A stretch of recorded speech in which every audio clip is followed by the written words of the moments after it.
Healthcare is too expensive. Employers are offsetting costs onto their employees. Who will make health benefits affordable for hardworking Americans and their families? You will. This is the Empowering Plans Podcast, a show dedicated to helping you once again emphasize the benefit in benefit plan. Now prepare to learn, plan, save, and protect with the FIA Group.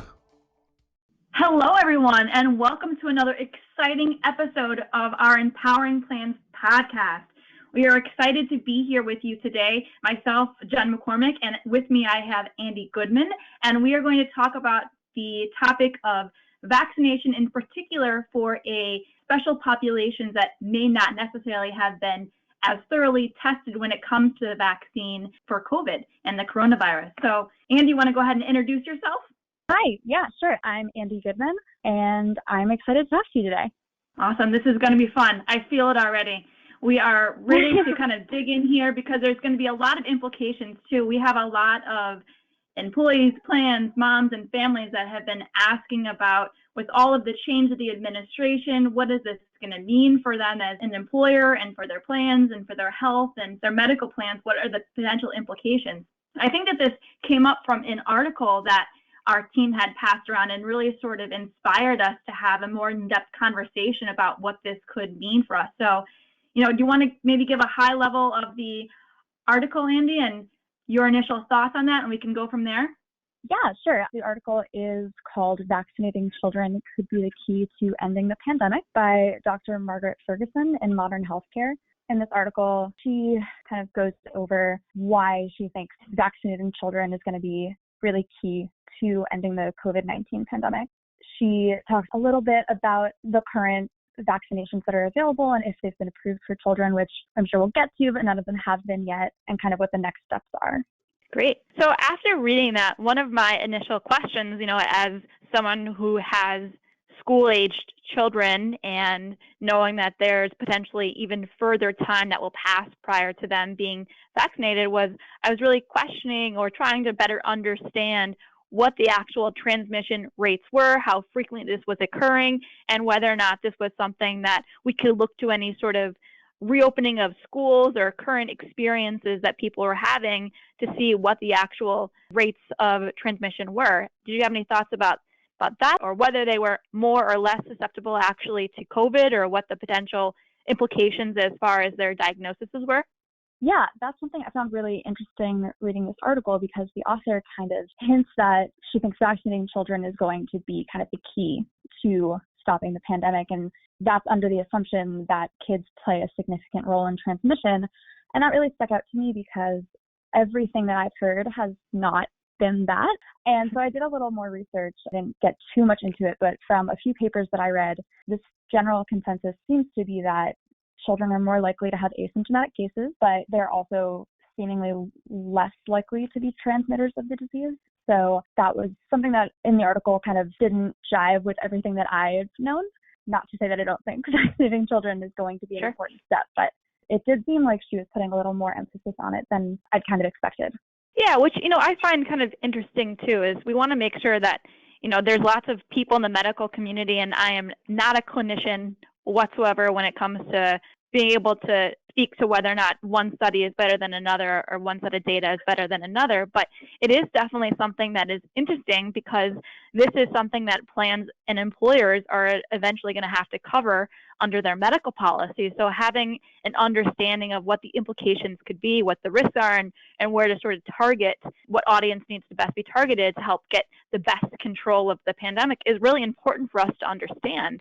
So it's definitely something we should be paying attention to. And after reading through the article, I actually started investigating the more specific indications and FAQs and the factors that the vaccine companies were producing as it related to the vaccination themselves. So I thought it was interesting that Pfizer seems to be the one that has the approval rating for individuals who are 16 and older, when the other two are still at 18 and older. So as far as that was concerned, it seems like it's going to be dependent on where people are and where the vaccine is being disseminated, but some locations may have the availability to start vaccinating high school-aged children sooner rather than later based on what is currently approved. I don't know if you had any thoughts about that, or looking at the actual timeframes for the ages and the upcoming clinical trials for the children? Yeah, so like you said, Moderna and Johnson & Johnson are both 18 plus right now. Pfizer's 16 plus. But this article did talk a little bit about the future directions for these vaccines and testing for younger people. So Pfizer and Moderna are going to start trials for ages 12 and up, and they should have data on that and maybe vaccine eligibility this spring or summer. And then after that, we'll be doing trials for ages 6 months to 11 years. Johnson & Johnson is going to start trials for infants and pregnant women in the near future. I didn't see an exact date for that. Yeah, and in speaking about the trials for the infants and the pregnant women, that I can't help myself but to sometimes read the disclaimers in that fine print. I just can't help it. Mm-hmm. Just want to know what the risks are, what the considerations are. And, this definitely was something, personally, I was pregnant during the pandemic, and I didn't know when there was going to be a vaccine or whether or not it would even be something that was available to me. And I remember during that time thinking, oh my gosh, there are vaccine testing trials that are going on right now, and there's certain classifications and categories of populations that are being excluded from that, children being one, but another category is pregnant women. So it just had me concerned that there is this population of individuals, whether it was a currently pregnant person or someone who is intending to become pregnant in the future, that they were going to have some concerns about the uncertainty of this vaccination on themselves. So I know that they're currently undergoing those trials, but for some, that may be a little bit unsettling for them. Yeah, definitely. I can only imagine. So hopefully they'll have some of that information further along. And I guess that kind of leads to the next consideration for employers. So when it's coming to the plan, there's a lot of people that are coming to us and saying there's been a lot of modifications and a lot of regulatory changes when it comes to what we need to do in our health plans to make sure that we are prepared for what it is that the COVID-related regulations and all of the medical, the benefits are going to be adopted into our plans. So some employers are looking to say, we want to make sure that we are doing everything we can to protect our populations, and some are even considering requiring the vaccine prior to coming back to work. I don't know if you've had any thoughts about that or something that's been asked and how people are doing that. Yeah, I don't know as much about how employers are allowed to do that, except that before I worked at FIA, I worked at a hospital. And when I worked at that hospital, it was required every year that everyone got the flu vaccine unless they had a medical exemption from getting the flu vaccine. So employers have definitely been able to do things like that before. So I don't think it's completely unreasonable that they would want to do that. Yeah, and you're exactly right. It seems like right now that the threshold is that would be something that would be permissible, but there needs to be some sort of reasonable basis for requiring that. And going back to our discussion about children and pregnant women, for example, what is that going to be? Is that going to be a reasonable basis or an unreasonable basis if there aren't necessarily those completed clinical trials for an employees who are age 18 or 16, maybe if they're working in some sort of frontline or essential capacity, or for those pregnant women, whether or not those employers are going to be needing to make accommodations or they'll be continuing to have those individuals working from home if possible. It'll definitely be something that we should pay attention to as we are awaiting anxiously more results from these studies and for what the clinical trials will produce.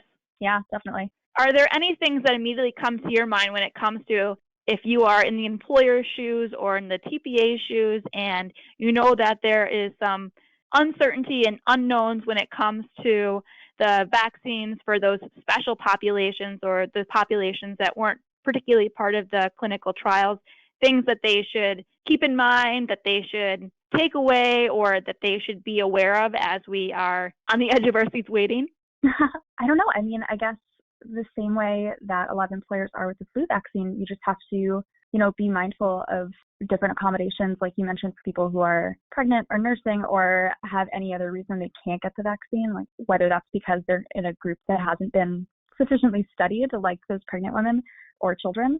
I think just keeping in mind that everyone who works for you is not a monolith, and there's going to be people with different reasons that they might need an exemption.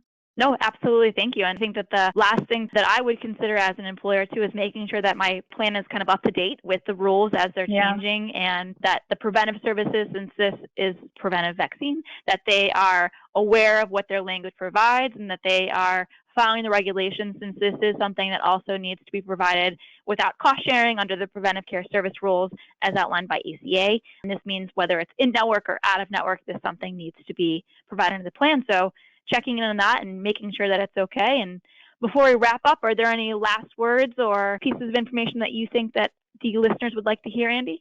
No, just hopeful we get the results of these more studies soon and that everyone has access to a vaccine if they want and need it. We all do. So just hoping that things are kind of on an upward shift now. All right, awesome. Well, on behalf of myself and Andi, thank you so much for everyone tuning in today and listening to another episode of our Empowering Plans podcast. Thanks.